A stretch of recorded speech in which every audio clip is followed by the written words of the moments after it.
ውድ ቤተሰቦቼ ቦርጭ ወይም ሰውነታችሁ ላይ አላስፈላጊ ውፍረት ኑሮባችሁ እሱን ማስተካከል የምትፈልጉ ልጆች በቀላሉ በየሁላችንም ቤት የሚኖረውን በቀን አንዴ ግማሽ ሎሚ ጨምቃችሁ በሞቀ ውሃ ጠዋት እንደተነሳችሁ ምግብ ሳትበሉ ሁልጊዜ ጠዋት ብትጠቀሙ አሁን እንደምታዩት እኔ ሁሌ የጠዋት ፊት ነው ያስታውቃል። ፊታችን ድክምክም ብሏል።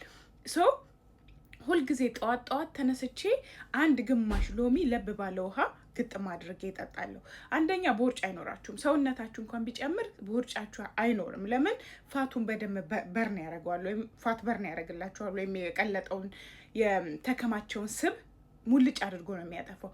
ሁለተኛ ቪታሚን ሲ እናገኝበታለን። ቪታሚን ሲ ደግሞ ለሰውነታችን ኮላጅን እንዲያመነጭ ይረዳናል። ያ ማለት ሰውነታችን ኮላጅን የሚያገኝ ከሆነ እንዳይሸበሸብና እንዳይጨማደድ ይረዳናል።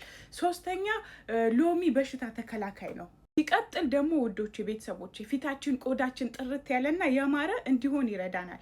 ምንም አይነት ነገሮችን ለፊታችን ክሬሞችን ምናምኖችን ከመጠቀም በላይ ውስጣችንን ስናጸዳው በተለይ ይሄ አንጀታችን አካባቢ ያለው ነገር ንጹህ ከሆነ ወይንም በደንብ ጽድት ብሎ አክቲቭ ከሆነ ውስጣችን ሲጸዳ ፊታችሁ ያምራል። ብዙ ጊዜ አሁን ጨጓራ ሲያማችሁ የሆነ ምግብ በልታችሁ ሳይስማማችሁ ጨጓራችሁን ሲያማችሁ ፊታችሁ ላይ ነው ብጉር የሚወጣው።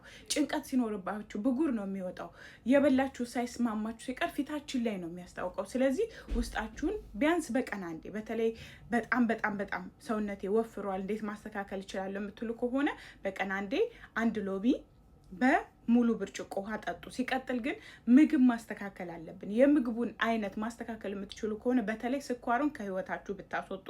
ስኳር ነጭ መርዝ ነው። ሲቀጥል ደግሞ ውዶቼ የምግቡን መጠን የምታስተካክሉት ከሆነ ሰውነት ታስተካክላላችሁ። እመኑኝ ሰውነት ታስተካክላላችሁ። ብትችሉ በቀን አንዴ ብሉ። በቀን አንዴ ስትበሉ ብዙ ከበላችሁ ትርጉም የለውም።